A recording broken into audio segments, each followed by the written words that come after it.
Welcome back to the 2-Minute Warning. Today I'm looking at the New York Football Giants and determining why I think they need to trade for quarterback Aaron Rodgers from the Green Bay Packers. And I know there's debate on what Aaron Rodgers even is right now. Is he on the trading block or is he not? According to Aaron Rodgers, he's not coming back to the Green Bay Packers. I think he either wants to be traded or he wants to go live life and host Jeopardy. But according to the Green Bay Packers, they've announced Aaron Rodgers is our guy for the future and moving forward. So there's debate what he even is right now. Is he going to play? Is he not going to play? Where is he going to play? But I think there's enough speculation to at least talk about and make this video. But before we get into the topic seriously, I want to hear from those of you viewing, especially the Giants and Packers fans, but of course anyone viewing. Comment down below, do you think Aaron Rodgers will get traded? And do you think the New York Giants should trade for him? A, will he be traded in general? And B, if so, will he be traded to the Giants? Comment down below. But getting to the topic, looking at the New York Football Giants right now heading into this season, they're stacked all around on this roster except at quarterback. Daniel Jones, say this trade doesn't happen moving forward, starting this season, he has to prove that he could be on the franchise guy. Right now, he's at a fine line and he's on the brink of falling down the rabbit hole of becoming a bust, or he's right on the brink of climbing the stairs to showing the Giants he could be their franchise guy to lead them to a possible future Super Bowl.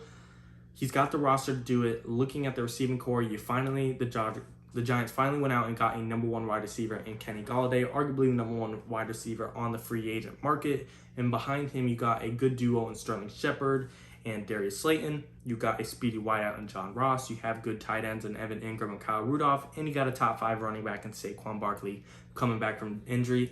And he has a defense to rely on as well.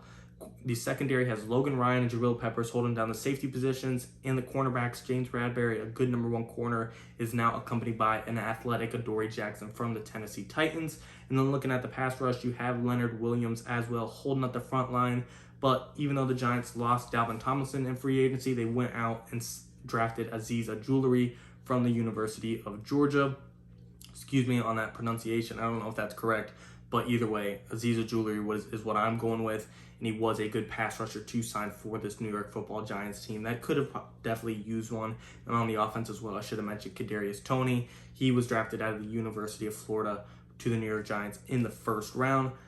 I'm not huge on the Kadarius Toney signing or the Giants drafting Kadarius Toney because of the necessity.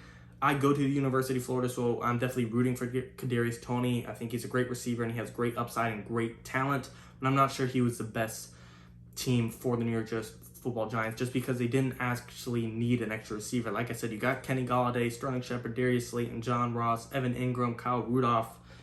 Kadarius Toney will find a spot in there, but it's just a crowded receiving room that doesn't exactly need a number one guy right now. But who's to say they can't now have the best wide receiver core in the NFL?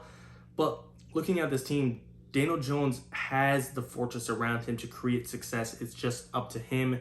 And if I'm the Giants, while Daniel Jones has the upside of being our next guy, I'm not taking that risk. I'm being aggressive, and I'm going to get Aaron Rodgers.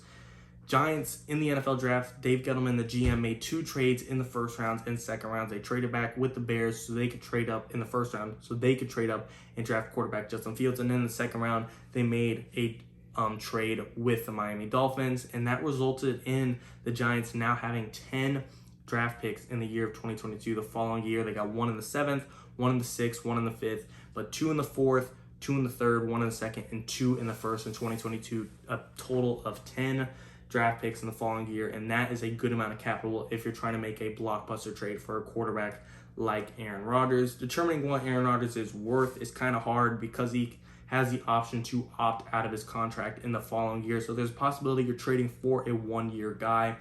What is that really worth? It's hard to debate. If I'm the Giants, knowing he could possibly opt out in 1 year, I'm offering something along the lines of 2 firsts and 2 thirds. To those of you viewing, that might sound really cheap and that might sound a lot. A reason why that might be cheap, for those of you who think it's cheap, I think it's a good price because he has the option of opting out in 1 year.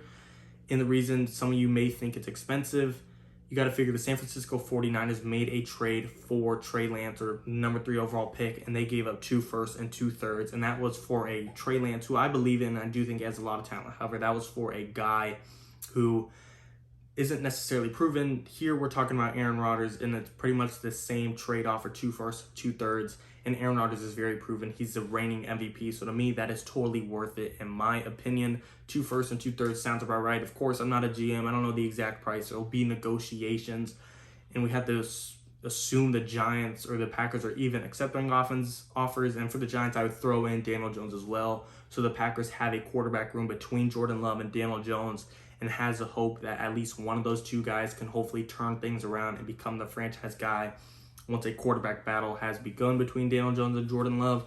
So to me, Giants, I think Daniel Jones could be your answer moving forward, but having the risk of him possibly falling down the rabbit hole and becoming a bust. I mean, Daniel Jones last year started a span of 14 games, yet ended the season with 11 passing touchdowns. To me, that doesn't sound like a franchise quarterback, when just last year, Aaron Rodgers set the record for the only quarterback to ever have 3 seasons of 40-plus touchdowns. We're talking about 2 completely different scenarios here. Daniel Jones, who could possibly turn things around and possibly be above average, versus Aaron Rodgers, a top 2, top 3 quarterback in the NFL, number 1 to some.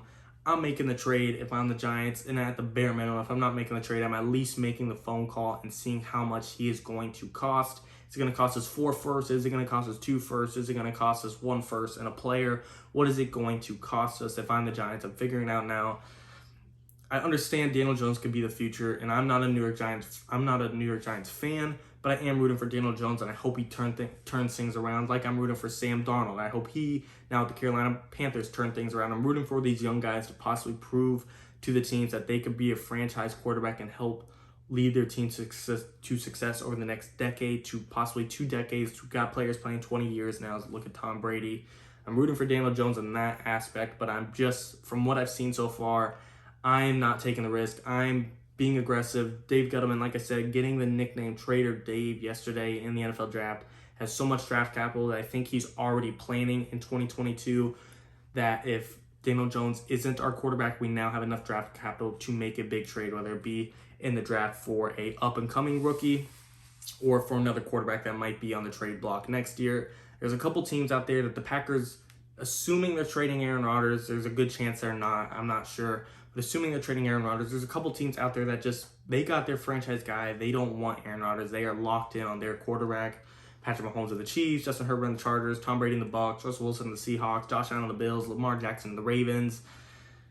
Just a couple teams like that. The Packers aren't even going to make it a phone call. It's just not worth the talks because it's not going to happen. But there are a couple other teams out there that have weird quarterback rooms that they're looking for possibly a spark in their quarterback room. Denver Broncos, while they traded for Teddy B, I still don't know if they're set on him or Drew Lock. Houston Texans, I don't think they know what they're doing to Deshaun Watson. Las Vegas Raiders, I think they're happy with Derek Carr, but when the Aaron Rodgers is on the line, I think they'll reconsider. And then, of course, Washington football team, they have a weird quarterback room as well with Ryan Fitzpatrick and Taylor Heineke. And then, of course, who we're talking about in this video, the New York Giants with Daniel Jones. I think they like him moving forward, but when Aaron Rodgers is on the line, I'm at least making the phone call and going to find out what he's going to cost for us on this team. If you put Aaron Rodgers on this New York Football Giants team, no matter what it costs, this upcoming year in 2021, they are automatic Super Bowl contender. They'll guarantee win the division, in my opinion. The NFC East, I don't think it will be as bad as it was last year, in the sense that I don't think whoever wins the division and enters the playoffs will have a below 500 record, but I still think it will be the worst division in football. And when you throw Aaron Rodgers in that division and you give him a top 5 running back, an amazing receiving core, yes, Aaron Rodgers has the number 1 receiver in the NFL in Davante Adams at the Green Bay Packers, but with the New York Giants, he doesn't have the amount of star power that is along the depth chart on this receiving core. I mean, outside of Davante Adams, Marquez Valdes-Scantling and Alex Lazard, we only know those players because of what Aaron Rodgers does for them. He makes them look good. Talent-wise, they're not that great. However, on the Giants, having Sterling Shepard, having Kenny Golladay, having Kadarius Toney, Darius Slay, and Evan Ingram, Kyle Rudolph, that is a lot of star power for Aaron Rodgers to throw to, and he's got the defense to rely on as well. And James Bradbury, and Adoree Jackson, Jabril Peppers, Logan Ryan up front, Leonard Williams, and Azeez Ojulari. Aaron Rodgers on this team is an instant Super Bowl contender in the fact that it won't be easy to go through the Bucs and the Rams, but I think he has a roster to do it. I'm excited to possibly see this come into fruition. If I had to bet, I don't think it will, because I think the Packers are stubborn and they're either going to say Aaron plays for us or he doesn't play at all. And I think the Giants are going to give Daniel Jones one more shot to see if he could turn things around. But to me, I'm not taking the risk. I'm being aggressive. You're aggressive in taking capital in the acquiring draft capital in this draft. Go out there and be aggressive and use it. Turn this team around and make them an immediate Super Bowl contender. We'll see what happens. Comment down below what you guys think. Do you think he will get traded, like I said? And if he does, do you think the New York Giants could be a possible landing spot? Comment down below. I'd love to see it happen, but I'm not sure. I highly doubt it will. I don't even know if Aaron Rodgers will get traded, but I do think there was enough speculation to at least bring up this video and talk about it. As always, thanks for watching, guys, and of course, comment your thoughts down below. Again, thank you. 2-1 warning.